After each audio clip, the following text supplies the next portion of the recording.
Hello Exiles, and today we're going to be doing a build guide video for my Ice Nova of Frostbolts build. Now, most people would put a showcase in here to obviously show off the build of doing Ubers, but I thought I'd show you something a little bit more powerful. So I've done an expedition here with the one bomb. However, they are immune to cold damage, as you can see right here. Cold damage is 50% of my damage. The other 50% is roughly lightning damage.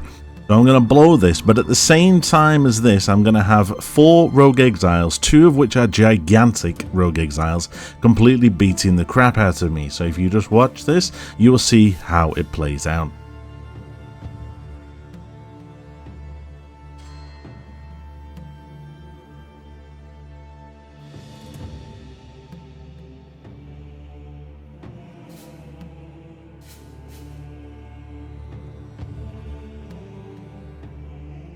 I then realised that I had forgotten one and went and got him as well. As you can tell, very strong. Hello Exiles, and let's go through the build guide for Ice Nova of Frostbolts. Now, first thing I'm going to do is I'm going to go through the tree, and then I'll go through the gear and what you want to be doing. Now, just a word of warning, everything that's on this tree is what you want to be aiming for end game. Now, there are obviously quite a few items on here that do have like double corruptions, things like that, or any type of corruption.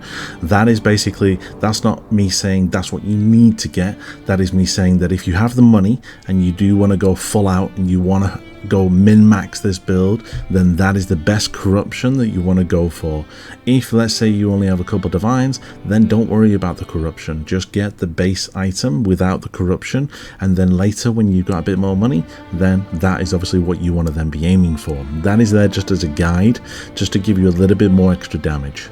That being said, let's jump into the build. So if you are wanting to level this build and you are wanting to start as a Templar, then what I would recommend that you do is you start with rolling Magma, and you then roll into Armageddon Brand in around about Act 3, and then go from Act 3 all the way through to the end of the acts with Armageddon Brand, and then at that point you can then respec and then change the entire tree back.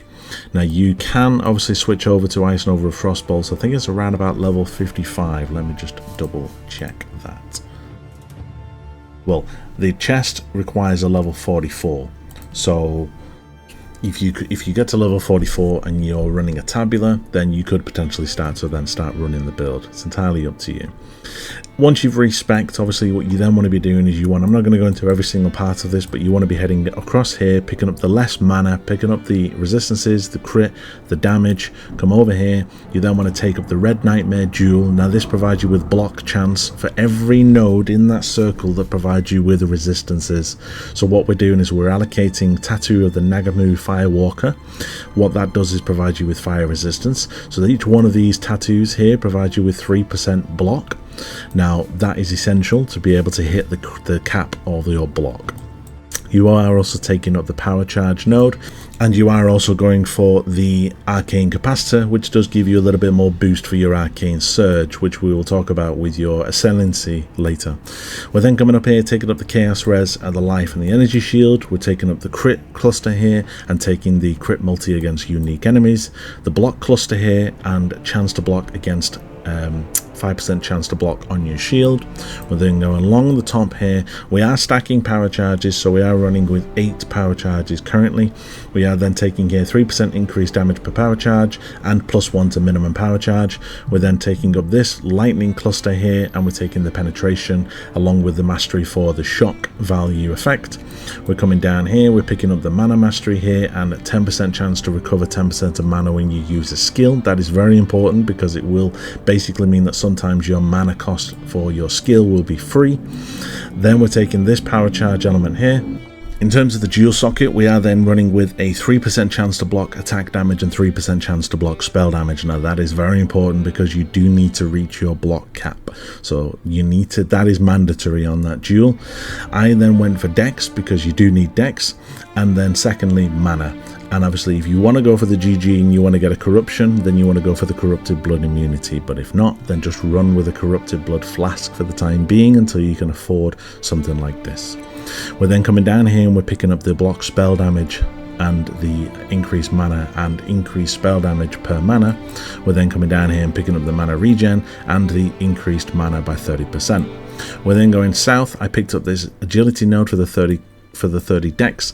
As of right now though, my build doesn't need this because I've managed to pick up a duel. So but if you do need your dex, then I put this in here and take it. Once you've got enough dex on the build, then take this out, put it somewhere else.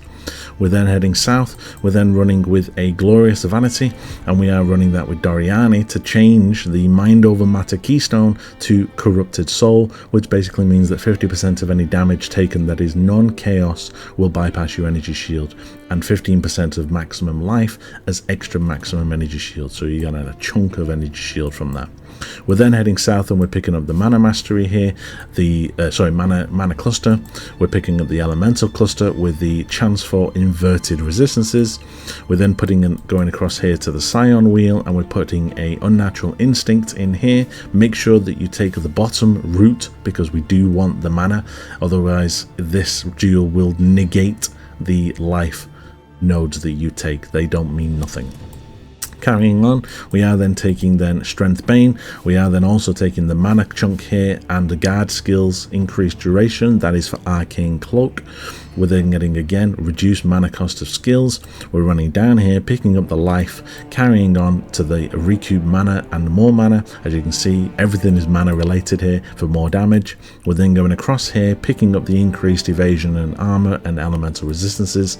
We're going up, picking up cold and lightning here just because we want the dual socket, which then does provide you with another 20% mana, and 200% of any life increases also apply to mana as well. So that also applies to these life nodes here. And that is the tree in terms of where you go. It's very, very self-explanatory. That is a 100-point tree. If you are only getting to, let's say, level 95, 97, 98, then I would probably say don't take this life node here. And if you don't really want to take, let's say, this point here, and if you don't want to take this point here, that will knock you down to 97. They're 3 points. If you want to go for the full 100, then obviously do take these 3 points here. Okay? And that one, yeah. Now, in terms of the Ascendancy, we are going with Hierophant, and we are going with, first place you want to head for when you are leveling is you want to head for Divine Guidance. That will then give you a chunk of mana, and it will then give you Mind Over Matter. Now, we are running with Mind Over Matter because one of the chests that we are using is the Cloak of Defiance. It does actually have on it Mind Over Matter. Now, the reason for that, if you've already noticed, is we are converting this. So because of that, we need to take it. Now, that keystone there, for the Ascendancy, does provide us with another 10%. So Mind Over Matter provides you with 40%. This then provides you with 50% of Mind Over Matter. So basically any damage taken is then taken from our mana first. Next thing we're then taking is the Sanctuary of Thought. Then that gives you a chunk of area of effect. It reduces the mana cost, it gives you more energy shield, and it gives you reservation. Now, we're not actually reserving any skills, so that mod is dead, but we need everything else. After that, I would then go for the power charges for the +4, and +1, and then finally on the Uber Lab go for Arcane Blessing. So that is the order that you want to take them in. In terms of the items, I'm going to run through them now. So the first thing we are running is with a Void Battery. Now we do want this because it does provide us with an extra power charge. It gives us more spell damage per power charge, and you want to enchant it with increased elemental damage. Now I threw crit damage on this per percent. Didn't do much. Didn't increase it as much as the elemental did. Because we are hitting them with cold and lightning, we're getting the increased damage towards the cold and the lightning through the wand. So that is why we run that. Next thing we are running is obviously the Surveillance Shield. Now this is very, very important. This is where all of your block comes from. As you can see on there, it says -10 to maximum chance to block towards the spell and the attack, and chance to block is lucky. So what that means is your chance to block is now reduced down to 65, but whenever a monster hits you, it basically rolls the dice and it picks the higher value of whether you're blocked or not. So you are basically blocking 9 times out of 10 of every hit. Carrying on, the bottom stat on this shield is very important as well. Trigger a socketed spell on block with a 0.25 second cooldown. So that means every second you can trigger 4 skills. Now we're going to run through those skills in a second, but you basically just want to go for the most OP level 21 gems that don't need any supports. They need to be elemental. So what that means is they need to have a tag on the gem saying either cold, lightning or fire. Okay, so you can run whatever, and I ran with 3 lightning gems because I'm scaling lightning damage, and I will run through the 3 that I'm running through. If you want to change these 3, by all means change them to whatever you want. You can run with arc, stormburst.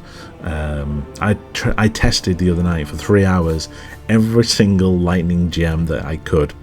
I bought all level 21 gems and I threw them all into the build to see which ones worked the best, and I found that the 3 that I'm running were the best. So if you would rather use something different, it's entirely up to you. In terms of the helmet, this is a GG sheet, this is the GG helmet. So I'm currently running mine with +1 power charge because I'm getting my lightning leeched as life corruption on my I'm getting lightning leeched as life on my gloves as an eldritch implicit. Eventually I do want one like this. I did have one of these last league, but they are very, very, very rare. I have had an active search on for 2 days and I haven't seen anybody put one up yet, so they are very rare. So that's the main thing. The main thing you also want to try and get on here is you want to get the you want to try and get as much mana on this as possible, and the armor and energy shield, try and get a decent roll. Next, the Cloak of Defiance. This does provide you with a massive chunk of evasion and energy shield, maximum mana. It does regenerate your mana as well, and like I said, it gives us mind over matter. If you're looking for a double corruption, go for +2 socketed AoE because Ice Nova is an AoE skill, and if you can, 50% increased damage, or as I did today, I just bought one today which has got on it take 50% reduced extra damage from crits, which it's more survivability.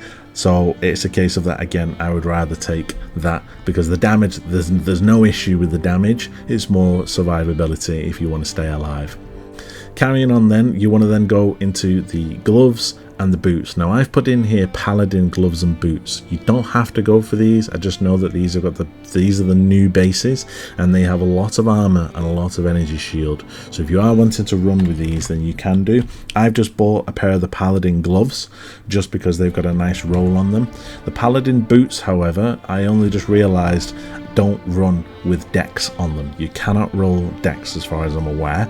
I have checked online. If I'm wrong, someone correct me, but when I tried and looked for them, not one pair of paladin boots have dex on it. So it may be a restriction to the boots, I don't know. So I then had to pick up a pair of Carnell boots here just with the dex, because you do need dex on here. So ignore the paladin boots for this one, but the rolls in terms of what you need. So on the gloves here, we've just gone for res and dex, but you can put the dex on the boots if you want. It is interchangeable. Again on here, res, life and mana. The main things you want to aim for on nearly every single piece of gear is some form of life and some form of mana, as well as your resistances. Okay, again on here, life, resistances with movement speed, and go for chaos resist as well. Try and get some chaos res squeezed in there. In terms of the Eldritch Implicits, let's go back to the gloves. You want to be heading for the Unnerve. So the Unnerve will make that they take increased spell damage. And there is my lightning damage leeched as life. That is a high roll in terms of your Eldritch orbs. I currently run around about 0.2, and obviously I want to roll that up to 0.5 eventually, but it can be a little bit more expensive. In terms of the boots, you want to go for action speed, because that basically gives you more cast speed and chance to avoid elemental ailments, because that will then provide you with a bit more survivability on the build. Next thing is then Enetziri's Foible. This is for the mana. Again, gives you 28% increased mana if you do augment it. It gives you increased mana regen, and it also provides you with reduced attribute requirements, which is essential to run the build. Now the anoint that we are taking is Mind Drinker, which is over here, which is very cheap. It's only 2 teals and 1 verdant oil, so that gives you there 20% increased mana and recover 2% of mana on kill. When I checked, there is no anoint on the tree that beats that. That is the best in slot anoint. Carrying on, next thing is we want an Anathema ring. This obviously provides you with increased cast speed, but the main thing that we want this for is for the curse limit.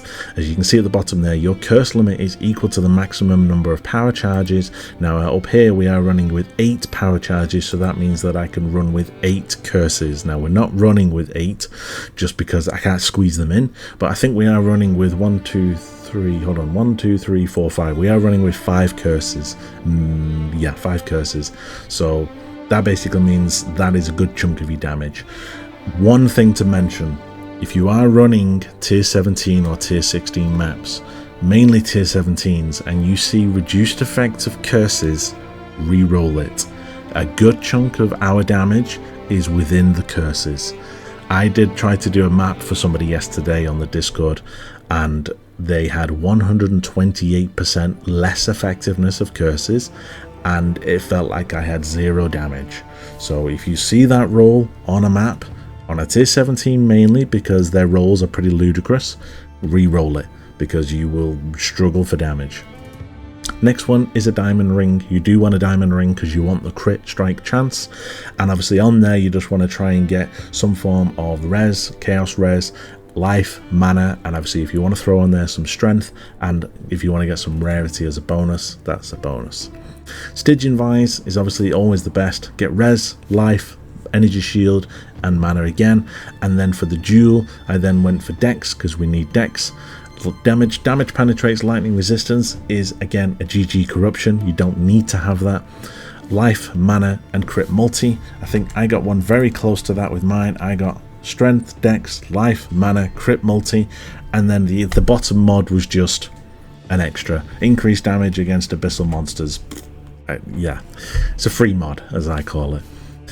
Carrying on with the flasks, we are then running with a life flask, obviously for the instant recovery. It is very useful. A silver flask for onslaught, which obviously then means that we then have increased cast speed with crit strike on the flasks. Diamond for the increased crit and increased armor on the roll. We're running with a roomies. It needs to be maxed rolled. Obviously this one is not max rolled. Mine is, as you can see there. Is it max rolled? Yes, it is max rolled. Sorry, I thought it went 12-8. I'm thinking of the legacy, I think. 12, yeah, so 12-6 is the roll that you want. It does need to be maxed for you to be able to get the benefits. Also, Quicksilver just for the movement speed, and obviously when you are moving around. Now, the main part of your movement will not be with the Quicksilver, but it's good to have. Obviously we've already been through the stuff that's on the tree. We're going to run through the skills now. So the main 6 link that we are running with is here. So Ice Nova of Frostbolts, we are running with level 21, an Inspiration level 21, an Archmage level 21. Eventually you want an Awakened spell Echo. Even I don't have this yet. I have just a regular 2020 spell Echo.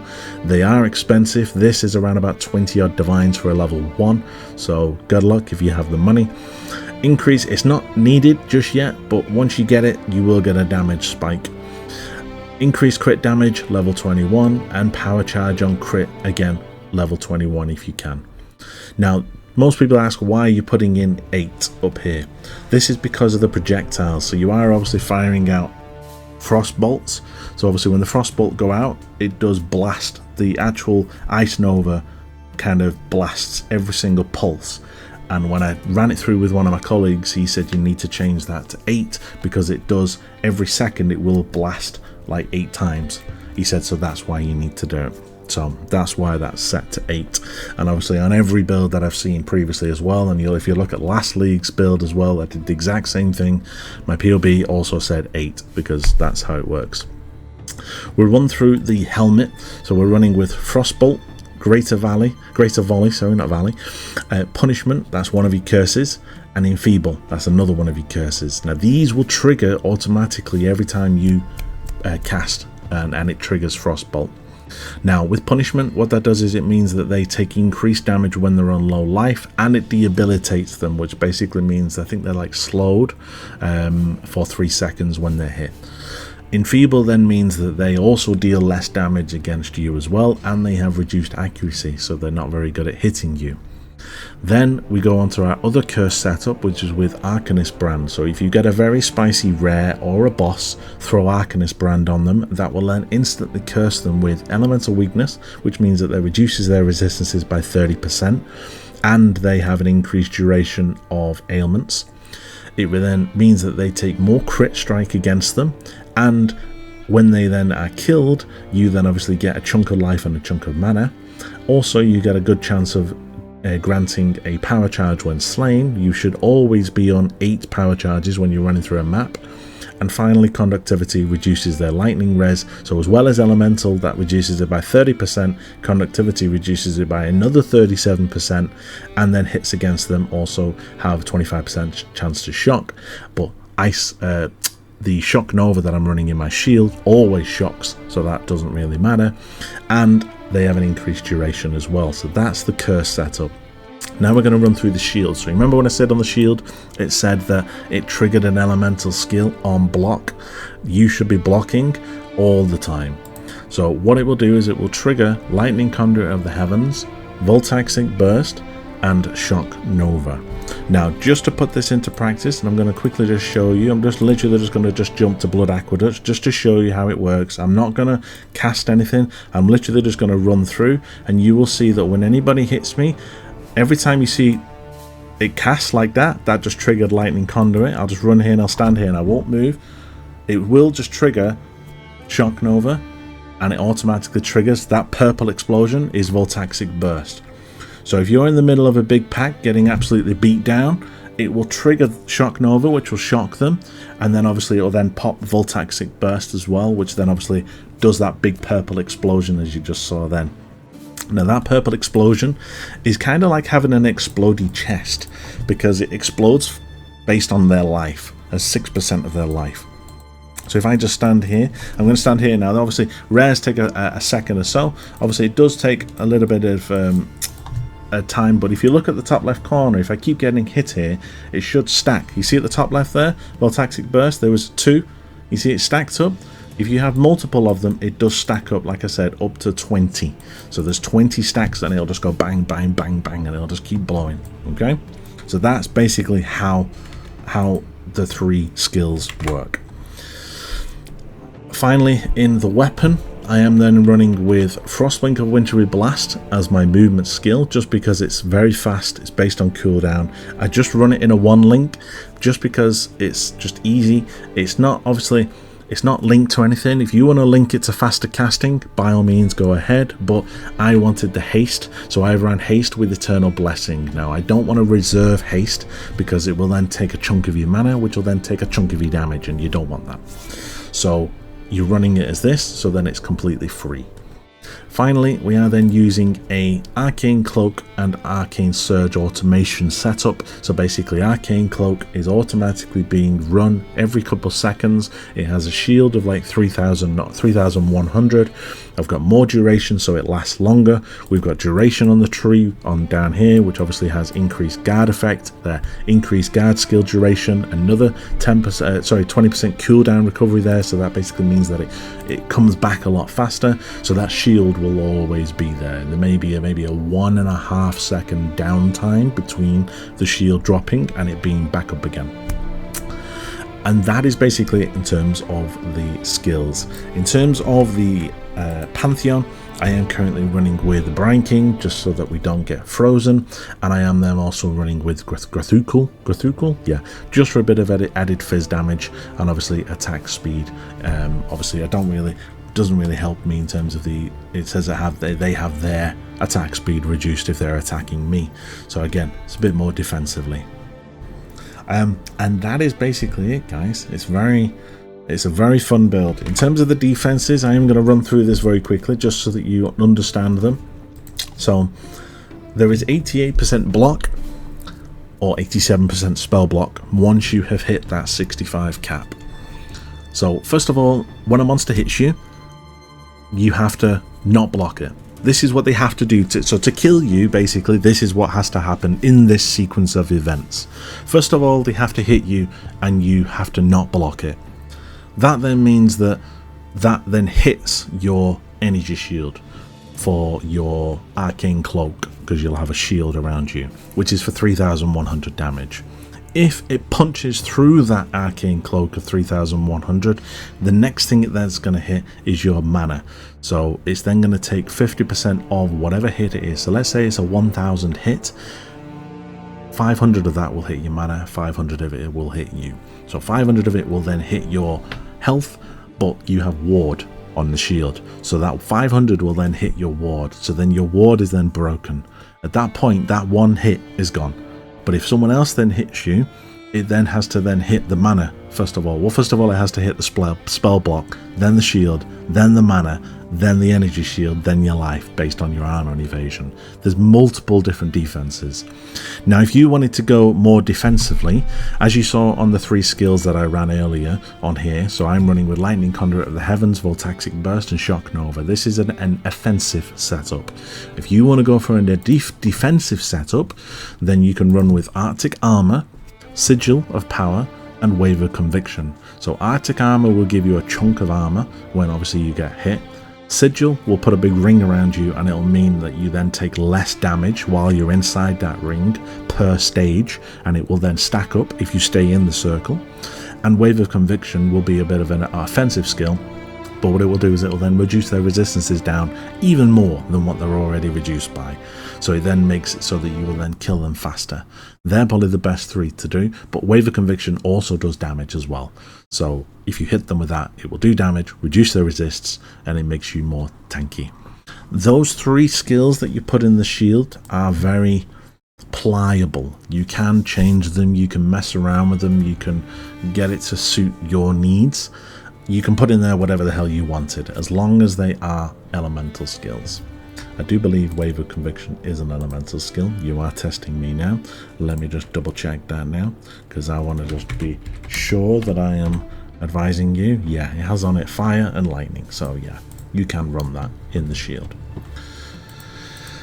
Other than that, guys, that is basically it. I am currently in the midst of upgrading all of my gear, so I've put the elemental enchant on here. I've got my +1 power charge. I don't have a double corrupt on my shield yet. I do have a double corrupt on my chest.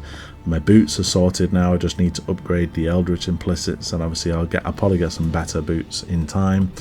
My ring is obviously pretty much sorted now. My amulet, I need to boost it for the increased maximum mana. I need to buy some catalysts. My gloves are pretty much done. Again, I need to get the lightning resist and the unnerve up. The Anathema is pretty much maxed. I can't really do anything better than that. The only other thing that I could potentially do on this is do what I did last league, which is then basically do the increased effect maybe on the implicit. Don't know. I'd have to have a play around with that one. And that's basically it. If you have any questions, I am going to be playing this build for the next couple of weeks minimum. So, and I will more than happily put out an update in the next couple of weeks once I've got a bit more money, and obviously we can see where we're up to, what things I may have changed. And if you have any questions in regards to the build, or maybe anything that you would add as an improvement, maybe something that you would change, then put it in the comments, and we're more than happy to discuss it, and we can see if it's an improvement, whether it's not an improvement. Other than that, guys, if you have enjoyed this video and you have enjoyed my build guide, then throw us a subscribe, throw us a like. I am trying to grow the channel. We did hit our 2,000 sub goal, so thank you guys. I really appreciate it. It's meant a lot. I want to try and go for 3,000 now. Let's go for 3,000 before the start of next league, maybe, if we can. That's a push, but we'll try. But other than that, guys, thank you for watching, and stay sane.